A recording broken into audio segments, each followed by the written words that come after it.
மதுரை மீனாட்சி அம்மன் கோவிலில் சித்திரை திருவிழாவின் சிகர நிகழ்வான மீனாட்சி சுந்தரேஸ்வரர் திருக்கல்யாணம் வெகு விமரிசையாக நடைபெற்றது. திருக்கல்யாண வைபவத்தை ஒட்டி கோவில் வடக்கு மேற்கு ஆடி வீதியில் உள்ள திருக்கல்யாண மண்டபத்தில் மணமேடை 10 டன் மலர்களால் அலங்கரிக்கப்பட்ட நிலையில் மீனாட்சி அம்மனும் சுந்தரேஸ்வரரும் திருமண கோலத்தில் எழுந்தருளினர்.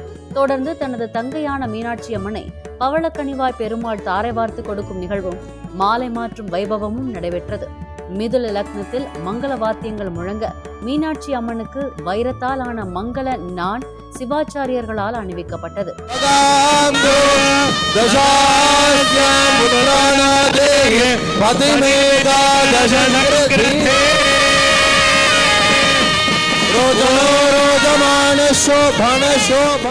மீனாட்சி அம்மன் திருக்கல்யாணத்தை தொடர்ந்து திருமணமான பல்லாயிரக்கணக்கான பெண்கள் புது தாலி கயிறை அணிந்து கொண்டனர்.